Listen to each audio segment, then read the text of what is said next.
El Evangelio es un anuncio de buena nueva de salvación. El Evangelio de salvación es una proclama. Predicar el Evangelio de nuestra salvación, el cual es la buena nueva o nueva noticia buena de salvación, es predicar que Cristo murió por los pecados de nosotros, conforme a las Escrituras, y que fue sepultado, y que ha sido resucitado al día tercero, conforme a las Escrituras. Primera de Corintios 15, versículos 3 y 4. La anterior proclama es el Evangelio de nuestra salvación, el cual es un anuncio, es una proclamación. Esta proclama única y exclusivamente le fue revelado por nuestro Señor Jesucristo al apóstol Pablo, una vez que los judíos terminaron rechazando por completo al Señor Jesucristo. Entonces, el Señor envía al apóstol Pablo a los gentiles, es decir, a personas no judías. El apóstol Pablo es el único apóstol del Señor enviado a la iglesia de los gentiles. Y el apóstol Pablo escribe: porque si anuncio el Evangelio, no tengo por qué gloriarme, porque me es impuesta necesidad, y ay de mí si no anunciar el Evangelio. Primera de Corintios 9:16. ¿Cuál Evangelio? El único, puesto que no hay ningún otro. El apóstol Pablo escribe a los Gálatas: estoy maravillado de que tan pronto os hayáis alejado del que os llamó por la gracia de Cristo para seguir un evangelio diferente. No que haya otro, sino que hay algunos que os perturban y quieren pervertir el evangelio de Cristo. Mas si aún nosotros, dice Pablo, un ángel del cielo, os anunciare otro evangelio diferente del que os hemos anunciado, sea anatema. Como antes hemos dicho, también ahora lo repito: si alguno os predica diferente evangelio del que os hemos anunciado, sea anatema. Gálatas 1, versículos 6 al 9. Luego, el apóstol Pablo le dice a los Gálatas: mas os hago saber, hermanos, que el evangelio anunciado por mí no es según hombre, pues yo ni lo recibí ni lo aprendí de hombre alguno, sino por revelación de Jesucristo. Gálatas 1, versículos 11 y 12. El apóstol Pablo escribe: porque no me envió Cristo a bautizar en agua, sino a predicar el evangelio, no con sabiduría de palabras, para que no se haga vana la cruz de Cristo. Primera de Corintios 1:17. El apóstol Pablo escribe a los Gálatas: mas os hago saber, hermanos, que el evangelio anunciado por mí no es según hombre, pues yo ni lo recibí ni lo aprendí de hombre alguno, sino por revelación de Jesucristo. Gálatas 1, versículo 11 al 12. El apóstol Pablo escribe a los romanos: porque no me avergüenzo del evangelio de Cristo, porque es poder de Dios para salvación a todo aquel que cree, al judío primeramente y también al griego. Porque en el evangelio la justicia de Dios se revela por fe y para fe, como está escrito: mas el justo por la fe vivirá. Romanos 1, versículos 16 al 17. El apóstol Pablo nuevamente escribe a los romanos: ¿y cómo oirán el evangelio sin haber quien les predique? Romanos 10, versículos 14 y 15. ¿De qué manera la gente van a oír el evangelio si no hay quien se lo predique? Entonces, predicar el evangelio de nuestra salvación es predicar que Cristo murió por los pecados de nosotros, conforme a las Escrituras, y que fue sepultado, y que ha sido resucitado el día tercero, conforme a las Escrituras. Primera de Corintios 15, versículos 3 y 4. La anterior proclama es el evangelio de nuestra salvación, el cual es un anuncio. El evangelio es el anuncio que detalla de manera específica lo que Cristo en la cruz de su Calvario tuvo que padecer para podernos salvar del infierno, puesto que la paga del pecado es muerte, Romanos 6:23, y puesto que Dios declaró: el alma que pecare, esa morirá, Ezequiel 18:4. Entonces, Cristo, para podernos salvar de nuestros pecados, Cristo murió por los pecados de nosotros, conforme a las Escrituras. Primera de Corintios 15, versículos 3 y 4. Y al día tercero, Cristo ha sido resucitado para nuestra justificación. Romanos 4:25. Que Cristo fue entregado por nuestras transgresiones y resucitado para nuestra justificación. Romanos 4:25. Obviamente que Cristo ha sido resucitado para justificar exclusivamente a los que creen que a través de este sacrificio de salvación de Cristo anunciado, entonces los seres humanos han sido salvos del infierno. Se entiende que para los incrédulos al evangelio no hay justificación, es decir, Cristo no lo justificará.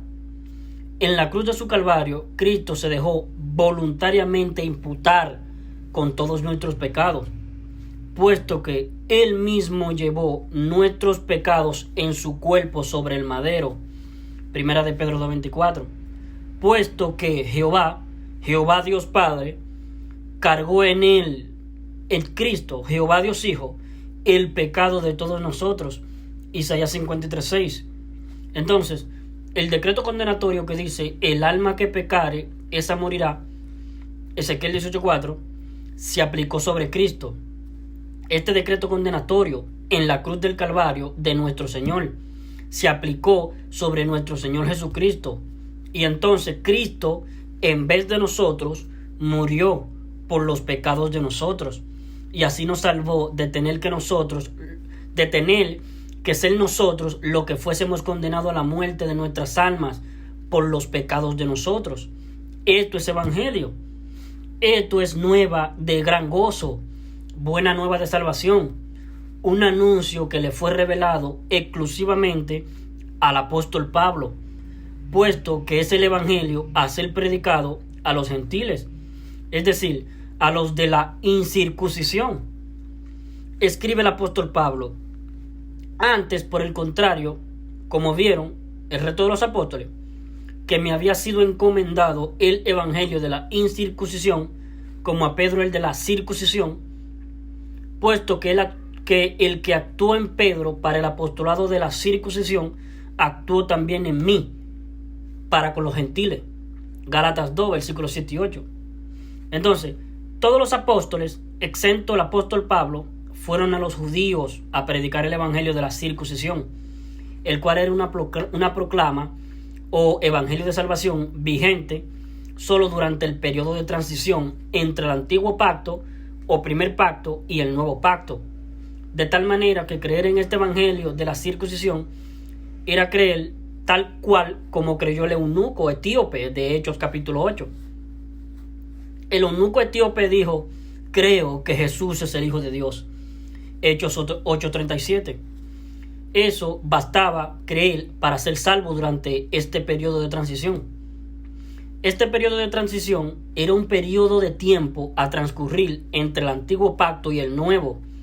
Era un periodo de tiempo en que el Señor esperaba que los judíos transicionaran del antiguo pacto en la ley de los mandamientos y estatutos que el Señor había hecho con ellos al nuevo pacto en la ley de la fe de Romanos 3, versículo 27 al 28. Pero una vez que el Señor entendió el Señor que ningún otro judío más iba a transicionar del antiguo pacto que el Señor inicialmente había hecho con el pueblo de Israel al nuevo pacto que el Señor ahora había ofrecido a ambos pueblos, judíos y gentiles. Entonces el Señor se le aparece al apóstol Pablo cuando éste iba persiguiendo a la iglesia primitiva camino a Damasco, Hechos 9, y le revela el evangelio de la incircuncisión a ser predicado a los gentiles y también a los judíos. Entonces el apóstol Pablo escribe a los gentiles de Corinto: y os hago saber, hermanos, el evangelio que os prediqué, el cual también recibisteis, en el cual estáis firmes, estáis en pie, mediante el cual sois salvos si os asís a la palabra que os prediqué, a no ser que en vano creíste, no convencidos. Porque os transmití entre las primeras cosas lo que yo asimismo también recibí, que Cristo murió por los pecados de nosotros, conforme a las Escrituras, y que fue sepultado, y que ha sido resucitado el día tercero, conforme a las Escrituras, y que fue visto por Cefas, Pedro, luego por Jacobo, luego por los 12, luego fue visto por más de 500 hermanos de una vez, de los cuales muchos de ellos aún viven y otros ya duermen. y al final, como un abortivo, se me apareció también a mí. Primera de Corintios 15, versículo 1 al 7. Entonces, predicar el evangelio de nuestra salvación es predicar que Cristo murió por los pecados de nosotros, conforme a las Escrituras, y que fue sepultado, y que ha sido resucitado al día tercero, conforme a las Escrituras. Primera de Corintios 15, versículos 3 y 4. Luego, el apóstol Pablo, junto a sus colaboradores, advirtió, diciendo: pero si nuestro evangelio está aún encubierto, entre los que se pierden está encubierto, en los cuales el Dios de este siglo cegó el entendimiento de los incrédulos, para que no les resplandezca la luz del evangelio de la gloria de Cristo, el cual es la imagen de Dios. Segunda de Corintios 4, versículos 3 y 4. Pero si nuestro evangelio está aún encubierto, entre los que se pierden está encubierto, en los cuales el Dios con D minúscula de este siglo cegó el entendimiento de los incrédulos, para que no les resplandezca la luz del evangelio de la gloria de Cristo, el cual es la imagen de Dios. Segunda de Corintios 4, versículos 3 y 4. Entonces, esto es muy serio. El evangelio de nuestra salvación está encubierto entre los que se pierden, a los incrédulos, y esto por parte de Satanás. De parte de Satanás le es cegado el entendimiento para que no le resplandezca la luz del evangelio. Es por este motivo que nunca lo anuncian. Nunca anuncian el evangelio de nuestra salvación. No lo anuncian, porque el anuncio no se lo saben. Les está encubierto. Porque predicar el evangelio de nuestra salvación es predicar que Cristo murió por los pecados de nosotros, conforme a las Escrituras, y que fue sepultado, y que ha sido resucitado el día tercero, conforme a las Escrituras. Primera de Corintios 15, versículos 3 y 4. El apóstol Pablo escribe a los romanos en relación al juicio final, al juicio de condenación ante el gran trono blanco de Apocalipsis 20, del 11 al 15. En el día en que Dios juzgará por Jesucristo los secretos de los hombres conforme a mi evangelio. Romanos 2:16. El evangelio es la proclama que dice que Cristo murió por los pecados de nosotros conforme a las Escrituras, y que fue sepultado, y que ha sido resucitado al día tercero conforme a las Escrituras. Primera de Corintios 15, versículos 3 y 4. Mi estimado oyente, le hago muy encarecida la siguiente pregunta: ¿murió Cristo por los pecados tuyos? Escrito por Ulises Astudillo.